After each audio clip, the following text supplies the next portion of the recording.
Hi, this is David Lobenstine. I'm delighted you are reading this article about how to use your feet to make every session you give easier on your own body and more effective for your client. So to be clear, all of this is stuff that you already know, but in my experience as a continuing education teacher, it's something that almost every therapist forgets, especially the longer they practice and the more we get caught in our habitual patterns. So what I want to demonstrate here to accompany this article is what it actually looks like to work with your feet first. So the first concept is directing your feet. My aim in every session I give is to change my feet every single time I change the direction of my stroke.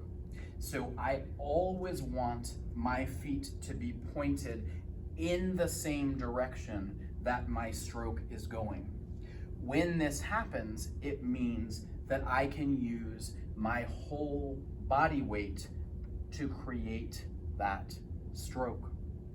What I find happening again and again with therapists is that we start out in a beautiful position, our feet pointed in the direction that we want the stroke to go, but then our hands sense something, or we start to shift in a different direction, and then we neglect to change the position of our feet.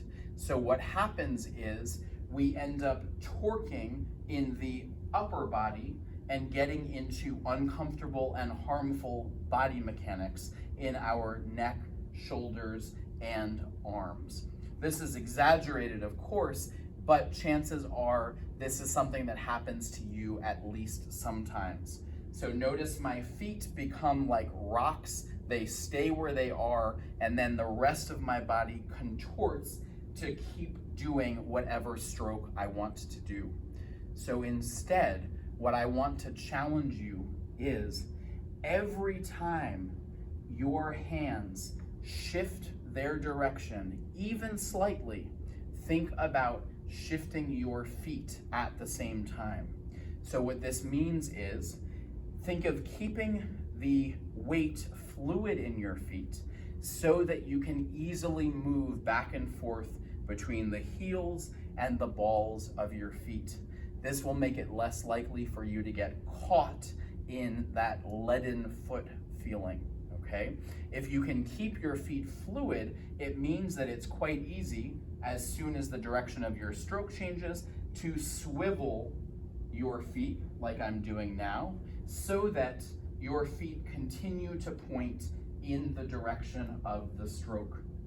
Your body mechanics in your whole body will be immensely improved just by paying attention and making sure your feet are always pointing in the same direction you want that stroke to go. Now, as you challenge yourself to constantly shift the position of your feet, the direction of your feet, you can also experiment with changing the position of your feet. Too often, once again, we get caught in a specific position, and in addition, we end up just using the musculature of our upper body to push into the client rather than using our body weight. So, by changing the position of the feet relative to the table, we have the ability to control exactly how much pressure we give. So what I want to demonstrate here is, as I sink into the erector spinae muscles here, I'm keeping my hand in the exact same position, okay? If this stroke feels a little too intense for this client, I don't need to do anything in my upper body to lighten the stroke. All I need to do is step a little bit closer to the table. Now, more of my body weight is in my feet rather than in the hand, and the stroke becomes lighter. The opposite is also true.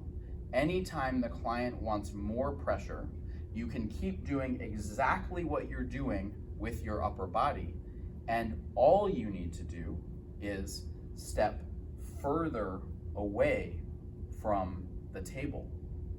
The farther your feet are away from the table, the more body weight you can pour into the client. The result is that you can do almost effortless but very deep work simply by shifting your feet away from the table and pouring more of your body weight into the client. So, by ensuring the direction of the feet is always in the direction that you want the stroke to go, and by adjusting the position of your feet closer to the table when you want less pressure, farther away from the table when you want more pressure, you can keep ease and length through the entirety of your upper body. You can prevent injury and burnout to these most often injured joints simply by paying more attention to your feet. Thanks for watching.